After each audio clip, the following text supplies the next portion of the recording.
ngibingelele esizweni sikaMthaniya nakubalandeli bonke bakaMaskandi kuzo zonke ingxenye.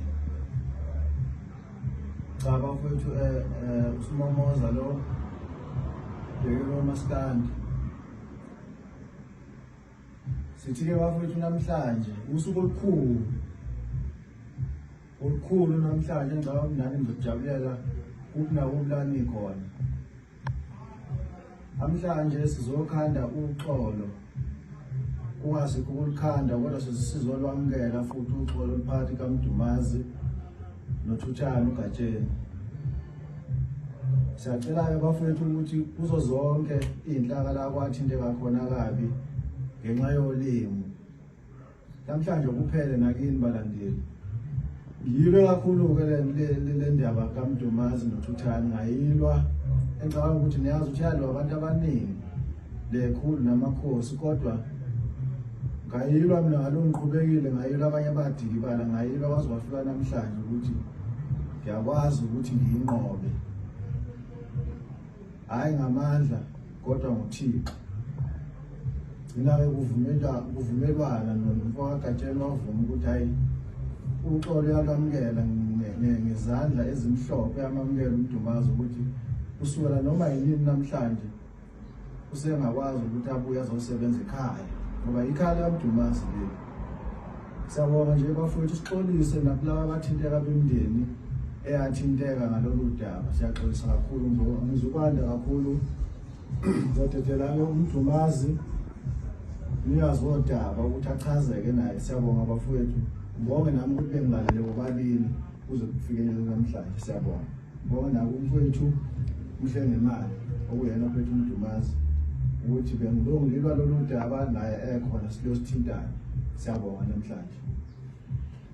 Ngibingelele nami kubona bonke abantu ababukele njengamanje uMdumazi lo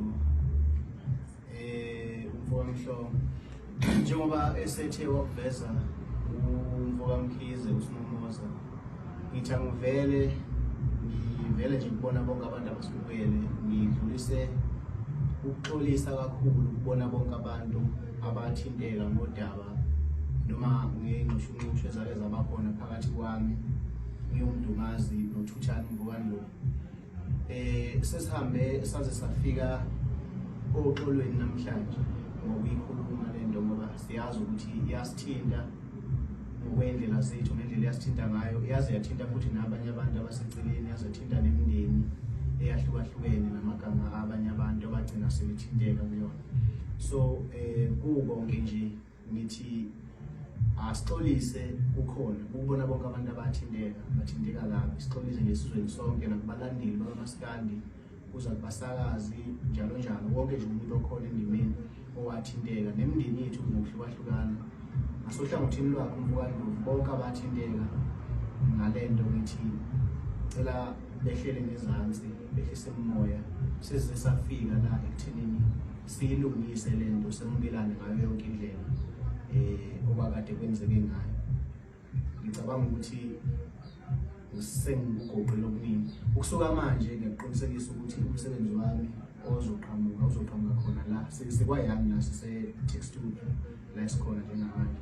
So wonke umsebenzi abawulindele abantu ukuthi usuzoqhamuka khona la ekhaya, bakulindele futhi ukuthi bazosithola isandla sakho uGatsheni kulo umsebenzi. Sicela nje ukuthi bewamukele bese iyadlula nakubona bonke abantu.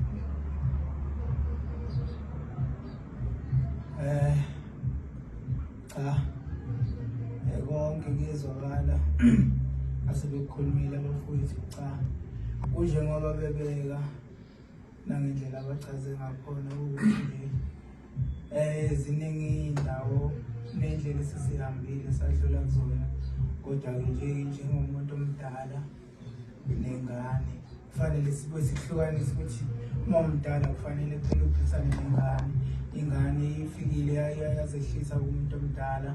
Cha, nami ngendlela abafike ngayo akubangayo lolu ukuthi ngiphinde ngilomqinise ikhanda ngoba okuningi ebekade kukhuluma bekade kuyizinto ezi-right abakhombisa ukuthi ezinye zazo izinto ngempela kwakwenzeke ngendlela okungayona. Ngithi nje ngaleyo ndlela cha, uxolo lakho mfokamhlongo hayi ngalemukela, ayikho inkinga. Ngiyacabanga ukuthi sizoqhubeka sisebenze mhlawumbe ngendlela ebesikade sisebenza ngayo, siphinde siphile ngendlela esasiphila ngayo before. Ngiyabonga. Sicela handshake lapha, sicela handshake.